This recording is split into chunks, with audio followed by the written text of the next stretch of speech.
to my post-match reaction of the Hoffenheim versus Liverpool Champions League playoff first leg. So we managed to win 2-1 away from home. I'm pretty happy with that. 2 away goals is nothing to grumble about in Europe at all. Pretty happy with the 2 goals. Conceding the late one, not so happy about. I thought we might just keep that clean sheet, but hey, we're going to keep one eventually. I'm sure we will. Eventually, guys. Eventually.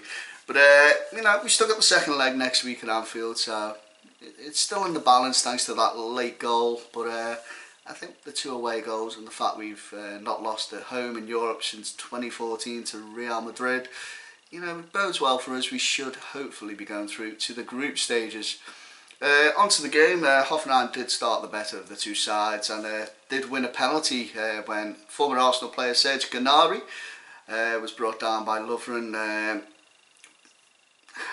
I feel a bit bad for Lovren. Yeah, he wasn't at his best. He was far from it. Made quite a few mistakes, but that one he was put in a lot of trouble by Moreno.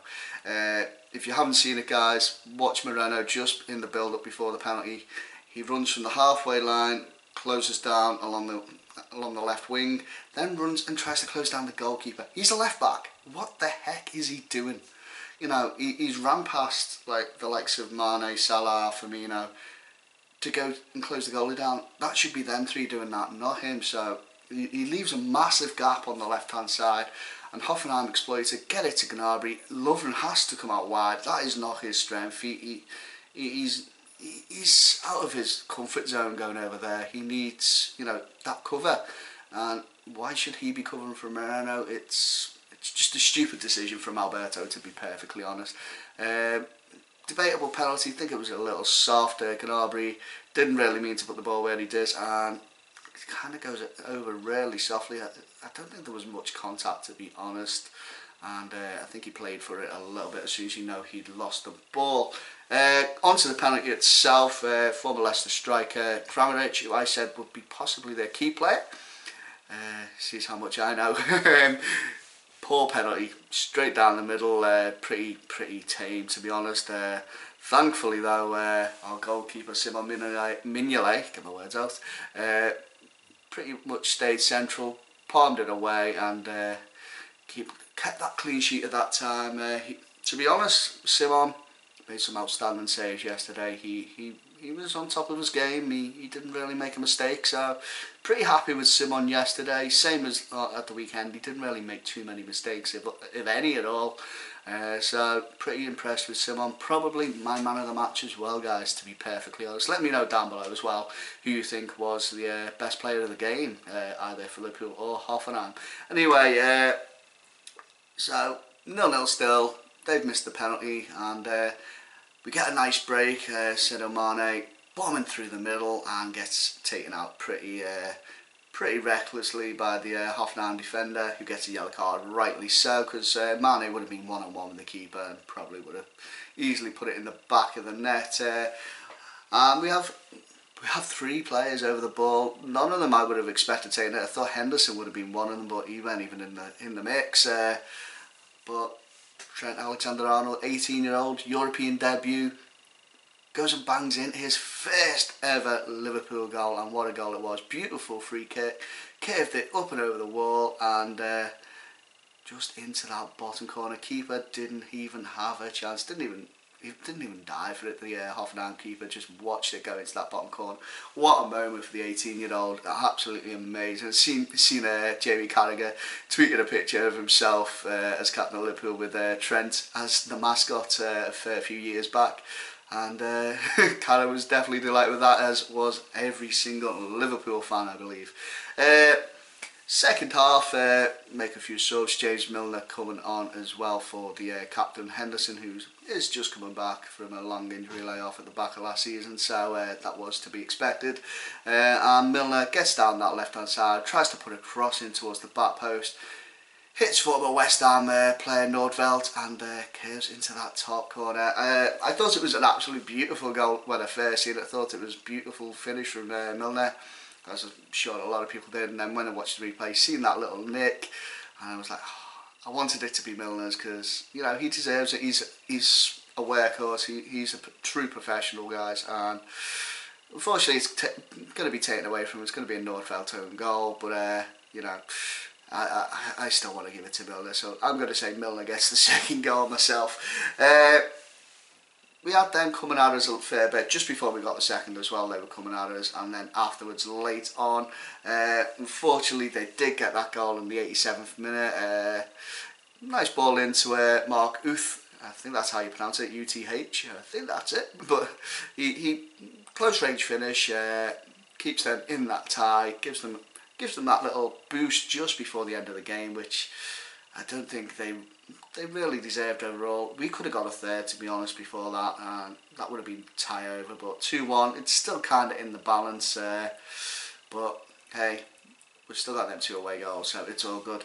5 things that I want to talk about the game, guys. First up, Trent Alexander Arnold can take free kicks. Who knew that? I didn't know that. I don't think any Liverpool fan really knew that.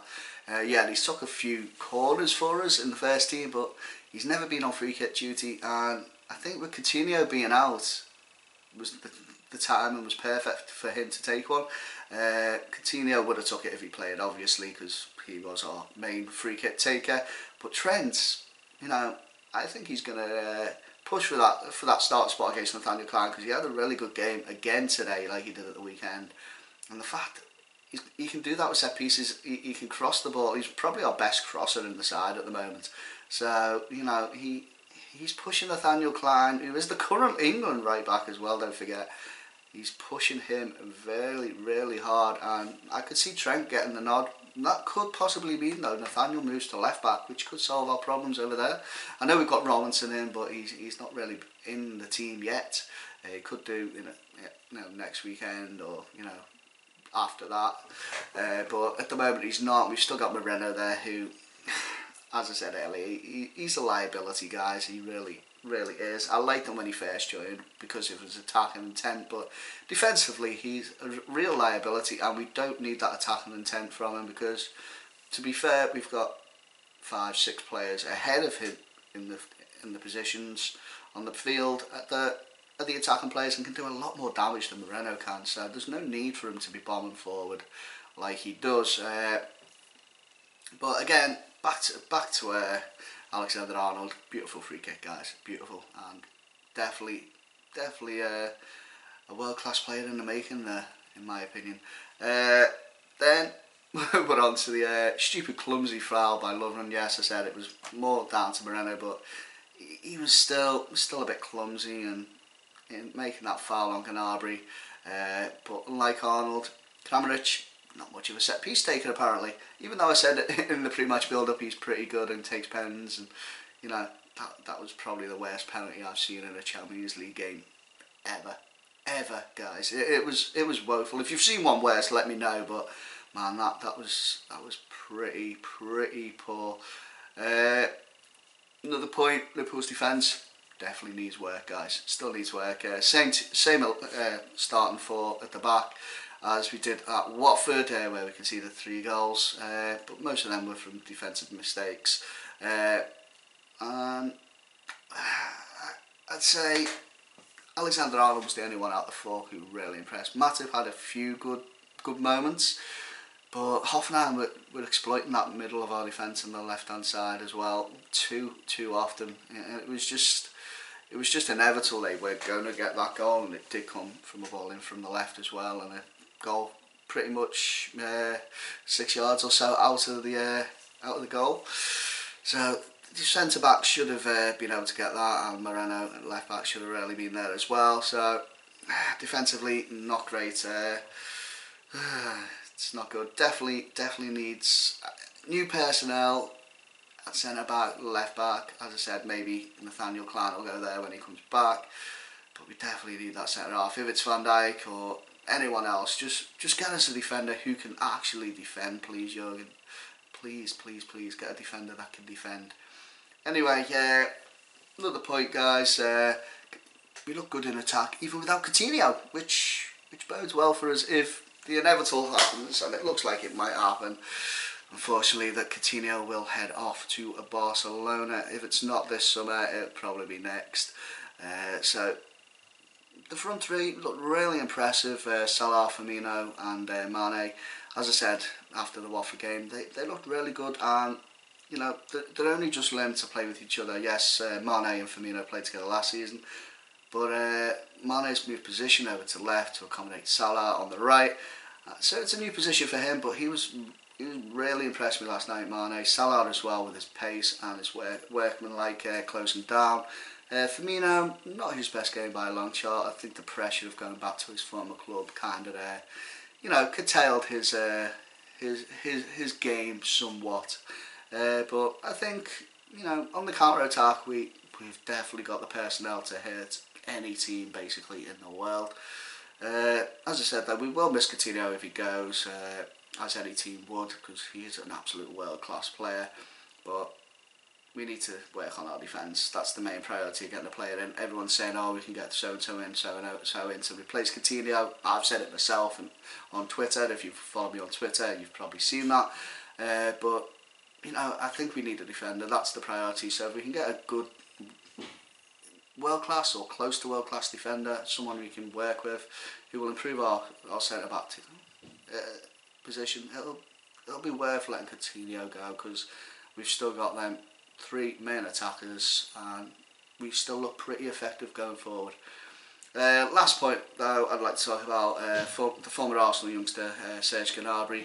Yeah, he didn't really show his potential while he was in England at Arsenal, but you know, he's been highly rated for years over in his native Germany, and he's actually not a Hoffenheim player officially. He's a Bayern Munich player. He was signed from Werder Bremen in the summer and is loaned out to Hoffenheim at the minute.